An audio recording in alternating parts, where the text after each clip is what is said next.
Producer Ishari Ganesh அவர்களுடைய மகள் பிரீதாக்கு லஷ்வின் குமார் என்றவரோட இன்னைக்கு சென்னை நீலாங்கரையில உள்ள ஆர்கே கன்வென்ஷன் சென்டர்ல ரொம்ப பிரம்மாண்டமான முறையில திருமணம் நடந்துகிட்டு வருது.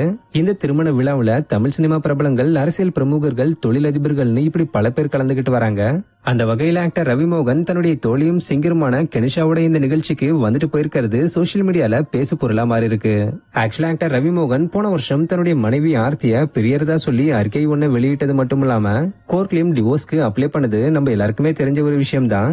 இவங்களுடைய பிரிவுக்கு பல காரணங்கள் அந்த நேரத்துல சொல்லப்பட்டிருந்தாலும் அதுல முக்கியமா பேசப்பட்டது என்னமோ சிங்கர் கெனிஷாக்கும் இவருக்கும் இடையில உள்ள உறவு தான்.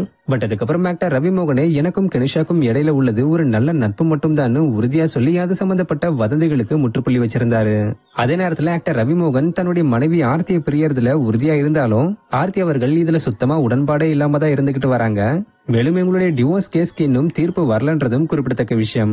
இப்படி இருக்கிற நிலைமையில இந்த திருமண விழாவுல ஆக்டர் ரவிமோகனும் சிங்கர் கெனிஷாவும் ஒரே கலர்ல டிரெஸ் போட்டு ஒரே கார்ல இறங்கி ஒரே சோஃபால பக்கத்துல உட்காந்துட்டு திரும்ப போகும்போதும் ஒரே கார்ல போயிருக்கிறத பார்த்து அவருடைய ஃபேன்ஸ் பலரும் ஷாக் ஆயிட்டு இருக்காங்க. மேலும் ஆக்டர் ரவிமோகன் தங்களுக்குள்ள ஒண்ணுமே இல்லைன்னு சொல்லிட்டு இப்ப ஒரே கலர்ல டிரெஸ் போட்டு ஒரே கார்ல பக்கத்துல உட்காந்துட்டு போயிருக்காங்க. ஒருவேளை ரவி பொய் சொல்லிட்டாரோ, ஆனா இவர் இப்படி பண்ணுவாருன்னு நினைச்சே பாக்கல.